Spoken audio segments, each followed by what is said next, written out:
Welcome to an episode of Sports Talk. Once again, apologize for delay. It's been a rough couple weeks for me here. A lot of things moving around in the background. And this is also kind of late, kind of chiming in on this one. We're going to talk about the WAC today. That's right, the Western Athletic Conference. The wiggity WAC. And the turmoil that's going on once again in this conference. Now, I'm not going to go dive too much into his past. Just kind of give, quick synopsis and then kind of go what's happening right meow. Now, the WAC was once a member of the top flight of college football. It was a Division 1A conference at the time frame. And this is where BYU won its national championship back in 1984. This is where, and then they started to add members from the old Big West as it was starting to collapse, and it became the first super conference in the 90s when it went to 16 members across multiple time zones, Hawaii all the way to Louisiana Tech. It was huge, and that was part of the problem. The power programs at that time frame didn't like where it's heading, so they broke off, created the Mountain West. And then the Mountain West just kind of rehashed it and started taking the WAC away. Start chipping away at the WAC. Until BYU and Utah goes, you know what, I'm done. We're out of here. We out of here. Utah will be now going to the Big 12, where they will be joined by BYU once again. So then the WAC just dropped football altogether and became a basketball-only conference. And then they had this grand scheme of returning back to the top level of Division I football. There was a problem with that. They didn't have football programs. So that's when they grabbed the Texas 4, Lamar, Sam Houston, Stephen F. Austin, and Abilene Christian. They also got Southern Utah to come over from the Big Sky. Then they called up Tarleton State and Dixie State, now collectively known as Tarleton and Utah Tech, to round out their football membership. Lamar left after one season, went back to the Southland. UIW was about to join. UIW is based out of San Antonio. They pulled back the last minute. The Southland started to coalesce its power base and remain together. Now, the WAC also had other programs, non-football programs. That include Utah Valley, Texas Arlington, Seattle, California Baptist, and Grand Canyon. A few weeks ago, Seattle and Grand Canyon has accepted invitations to join the West Coast Conference. Of course, this is a conference based on private religious institutions. Seattle and Grand Canyon fit that mold. Great fit. Seattle used to be a member of the West Coast Conference before they dropped their athletic program to D2. So they'll go right back home. Grand Canyon will be the first time the West Coast will be in the state of Arizona. And it'll be the second time they've left the West Coast. Remember, BYU was a member there for a time frame. And then shortly afterwards, Stephen F. Austin has also stated they will be returning to the Southland. Where does that leave everywhere else? The WAC had this grand scheme of returning back to the FBS division, FBS level. That's now gone. They are barely hanging on. They're now a 7-member conference with a handful, 3 teams in Utah, 1 in California, and the rest in Texas. Because even Texas Rio Grande Valley, forgot about this one, they're slated to have their football program start in 2025. That'll start in the Southland. They've also left. So, what's next on the docket for the WAC? Abilene Christian has stated they will want to keep the WAC intact. They want to continue to push. instead of having Abilene Christian and Tarleton move to Southland, which I think is where they probably should end up going, and have Southern Utah, Utah Tech go to the Big Sky. But what's next? How you gonna keep Cal Baptist happy? Because now they're the only only West Coast school. Their closest rival is Utah Tech in Southern Utah, out there, in the St. George area of Utah.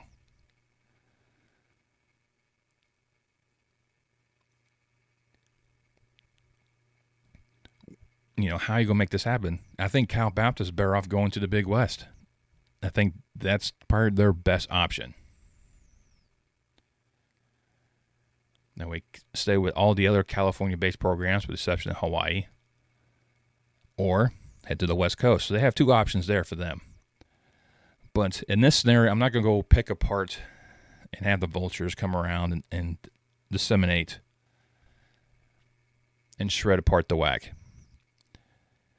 I mean, we see conferences die. I mean, right now the pack is gone. So it wouldn't be too far-fetched to see the WAC disappear. Maybe they merge with the Summit League and create one big, giant conference. Since, half of the Summit League used to be in the WAC. So those are some of the scenarios, but, let's look at aspect of them trying to stay afloat. I think their number one target, and it's also grabbing all D2 programs and trying to get them to move up. And I think number one for them, and, well, before I get into that one, I kind of went on a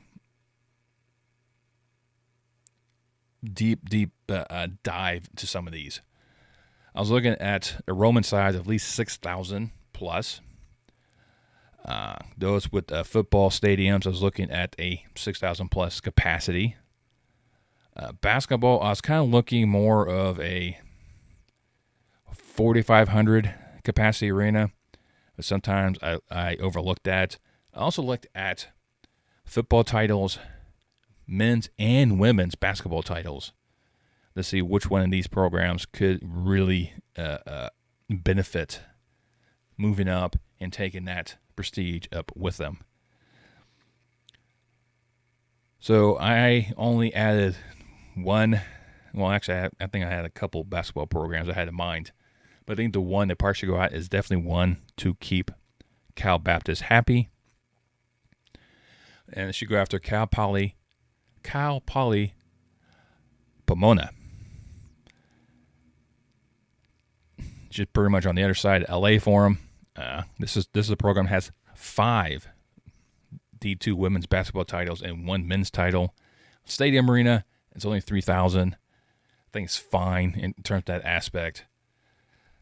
Because I know, I believe Abilene Christian was the smallest arena, and they're building a brand new one. Or no, Tarleton was the small one. They're building a brand new basketball arena to kind of accommodate that.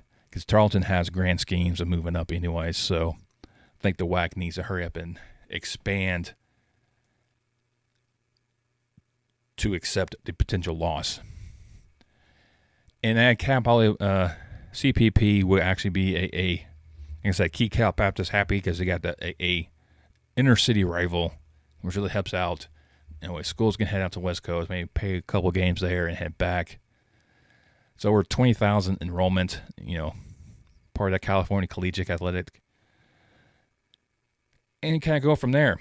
Now, in terms of everywhere else, it really depends on where the WAC really wants to concentrate its membership. And that's going to be the hard thing. Texas, of course, is going to be the number one choice because Texas is king. Or football is king in Texas. Excuse me, that's just trying to speak properly. But where else could the WAC stretch their footprint? I mean, remember, they were already up in the Pacific Northwest with Seattle. At one point in time, Kansas City was in the WAC. Could they go back to Missouri and try and haggle with them and the Summit League?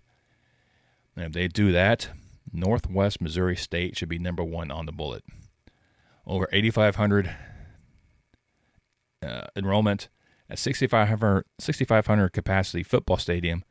Their basketball arena is small, but this is also a very successful D2 institution. 6 football national championships and 4 men's basketball championships. So this should make a automatic or a direct impact in the WAC to really help uplift their profile. Another one out of the same conference is Pittsburgh State out of Kansas. This is one of the smaller institutions with a 6,000 capacity plus or 6,000 plus enrollment. Well, just can't talk right now. Along with an 8,000 capacity football stadium and 6,500 basketball arena, they too have 2 D2 national championships. So you grab those 2, kind of gives some pretty high marks for them. And then you could grab a third program out the Mid-American Athletic Association with Central Missouri, also with 11,000 plus enrollment, a 12,000 capacity football stadium, a 6,500 basketball arena. And both the men's and women's basketball programs have 2 national championships, both. So once again, you look at these 4 programs right here. These are 4 programs that bring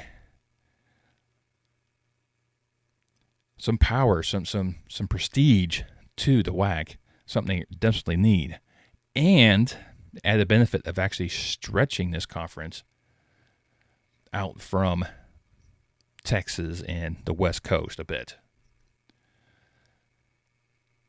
But not to not look at a gift horse in the mouth. Texas and the Lone Star Conference should also be on the radar as well. West Texas A&M should be up there, over 9,200 enrollment, 8,500 football, 5,800 basketball. Angelo State, over 15,000 enrollment with a 5,600 plus football and 6,500 basketball. The Permian Basin, another small enrollment class, under 6,000, but a huge football stadium and over 19,000. And a decent-sized basketball arena at 5,000. A couple areas you can look at. Central Oklahoma could be a possibility with their 13,000 plus enrollment, a 10,000 capacity football stadium, only 3,000 basketball though. Arkansas Tech, out of the Great American, with over 9,400, 6,500 capacity football, 3,500 basketball. In Colorado Mesa, out of the Rocky Mountain, with over 8,900 enrollment, 8,000 in their football. But their basketball arena definitely needs some major improvements, which I think this is the one probably will not be looked at because they only have 1,800. And then I'll throw one last one from the Mid-American. Another one out of Kansas with Fort Hays State. Over 14,000 enrollment, 6,300 plus football, 7,200 plus basketball, and they also bring in one men's national championship. I mean, that right there, that's 11 programs looking at, with 10 of them being football. So there's a few things out there. I mean, there's definitely a slew of other programs you can actually look at, depending on where you want the WAC to stretch out to. And they may not go this direction. Because I've looked at Minnesota State. Maybe get them to move up. Maybe they go to the Missouri Valley, or they join the Summit League, and football's in Missouri Valley. Missouri St. Louis, a non-football program, could also make a move up. A&M Kingsville, one I've always bring up multiple times. The Javeline's could make the move up. Once again, a small enrollment, but a huge football stadium and a decent-sized basketball arena. And kind of replace a little bit of that Rio Grande Valley, that South Texas, it's more southeast location of Texas. Maybe going to Nebraska with Nebraska Kearney. another small enrollment. Missouri S&T is another interesting one you can probably look at as well. So there's a few programs here and there you can probably look at to maybe see if they can make the jump up, but it's going to be weird to see how the WAC plays this. Do they lose more members? I think they will, unless Abilene Christian could pull something out there and try to get maybe those Texas programs to make the move up from the Lone Star to really help. But where else can this conference really find itself? It's struggling to stay alive once again. Once again, expansion got the better of it, and it started to contract once again. This is they're trying to get too big for the britches. That's what it is.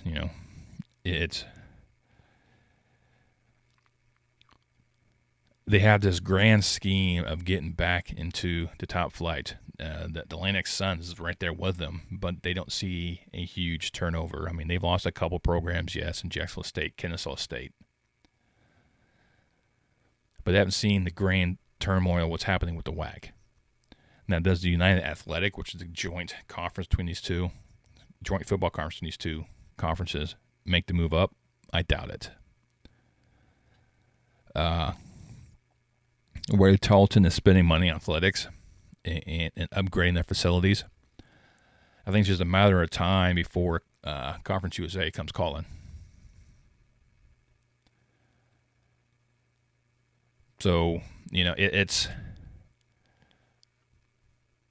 the WAC's got to find ways to beef up its numbers to avoid that day when Tarleton leaves. And I think that's just a question of when, not if. A future problem, maybe another video I can look at, where I think the members of the WAC should go if they do end up breaking up. But for me, I think Cal Poly Pomona should be number one to kind of help keep Cal Baptist happy. If Cal Baptist does not stay, then they don't go into California.